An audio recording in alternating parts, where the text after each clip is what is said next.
पुत्रदा एकादशी व्रत। श्री युधिष्ठिर कहने लगे कि हे भगवान, आप मुझे बताएं कि श्रावण शुक्ल एकादशी का क्या नाम है। व्रत करने की विधि तथा इसका माहात्म्य कृपा करके कहिए। मधुसूदन कहने लगे कि इस एकादशी का नाम पुत्रदा एकादशी है। इस एकादशी को पवित्रा एकादशी भी कहा जाता है। पुत्रदा एकादशी व्रत करने वाले व्यक्ति को पूजा के बाद श्रावण पुत्रदा एकादशी व्रत की कथा जरूर सुननी चाहिए। ऐसा करने से व्रत पूर्ण होता है और मनोकामनाएं पूरी होती हैं। अब आप शांतिपूर्वक इसकी कथा सुनिए। इसके सुनने मात्र से ही वाजपेयी यज्ञ का फल मिलता है। द्वापर युग के आरंभ में महिष्मती नाम की एक नगरी थी, जिसमें महीजित नाम का राजा राज्य करता था। लेकिन पुत्रहीन होने के कारण राजा को राज्य सुखदायक नहीं लगता था। उसका मानना था कि जिसके संतान न हो उसके लिए यह लोक और परलोक दोनों ही दुखदायक होते हैं। पुत्र सुख की प्राप्ति के लिए राजा ने अनेक उपाय किए, परंतु राजा को पुत्र की प्राप्ति नहीं हुई। वृद्धावस्था आती देखकर राजा ने प्रजा के प्रतिनिधियों को बुलाया और कहा, हे प्रजाजनों, मेरे खजाने में अन्याय से उपार्जन किया हुआ धन नहीं है। न मैंने कभी देवताओं तथा ब्राह्मणों का धन छीना है। किसी दूसरे की धरोहर भी मैंने नहीं ली। प्रजा को पुत्र के समान पालता रहा। मैं अपराधियों को पुत्र तथा बांधवों की तरह दंड देता रहा। कभी किसी से घृणा नहीं की। सबको समान माना है। सज्जनों की सदा पूजा करता हूँ।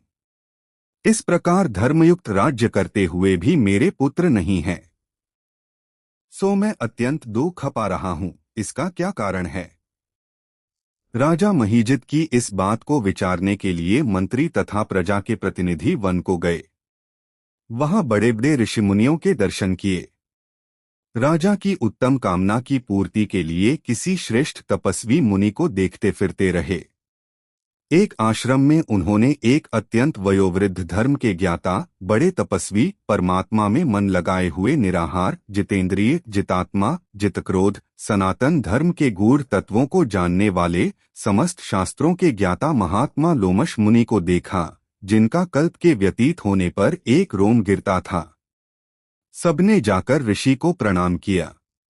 उन लोगों को देखकर मुनि ने पूछा कि आप लोग किस कारण से आए हैं? निसंदेह मैं आप लोगों का हित करूंगा। मेरा जन्म केवल दूसरों के उपकार के लिए हुआ है, इसमें संदेह मत करो। लोमश ऋषि के ऐसे वचन सुनकर सब लोग बोले, हे महर्षि, आप हमारी बात जानने में ब्रह्मा से भी अधिक समर्थ हैं।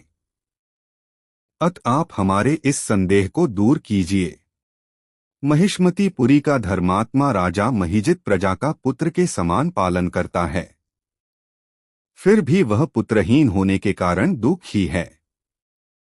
उन लोगों ने आगे कहा कि हम लोग उसकी प्रजा हैं, अत उसके दुख से हम भी दुखी हैं।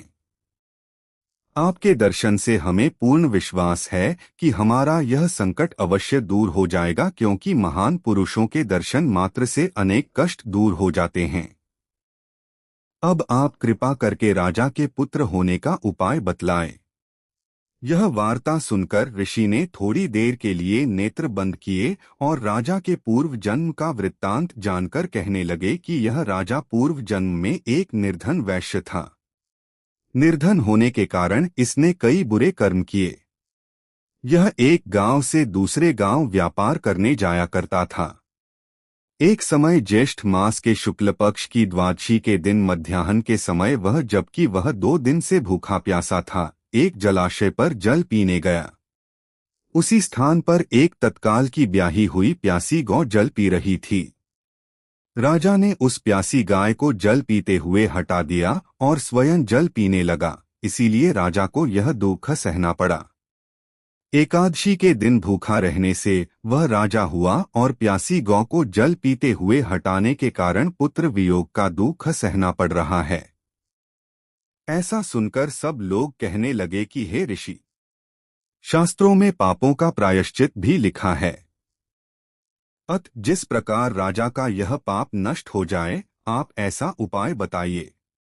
लोमश मुनि कहने लगे कि श्रावण शुक्ल पक्ष की एकादशी को, जिसे पुत्रदा एकादशी भी कहते हैं, तुम सब लोग व्रत करो और रात्रि को जागरण करो, तो इससे राजा का यह पूर्व जन्म का पाप अवश्य नष्ट हो जाएगा, साथ ही राजा को पुत्र की अवश्य प्राप्ति होगी। लोमश ऋषि के ऐसे वचन सुनकर मंत्रियों सहित सारी प्रजा नगर को वापस लौट आई, और जब श्रावण शुक्ल एकादशी आई तो ऋषि की आज्ञानुसार सबने पुत्रदा एकादशी का व्रत और जागरण किया। इसके पश्चात द्वादशी के दिन इसके पुण्य का फल राजा को दिया गया। उस पुण्य के प्रभाव से रानी ने गर्भ धारण किया और प्रसवकाल समाप्त होने पर उसके एक बड़ा तेजस्वी पुत्र उत्पन्न हुआ। इसलिए हे राजन, इस श्रावण शुक्ल एकादशी का नाम पुत्रदा पड़ा। अत संतान सुख की इच्छा हासिल करने वाले इस व्रत को अवश्य करें। इसके महात्म्य को सुनने से मनुष्य सब पापों से मुक्त हो जाता है और इस लोक में संतान सुख भोगकर परलोक में स्वर्ग को प्राप्त होता है। जय श्री हरि।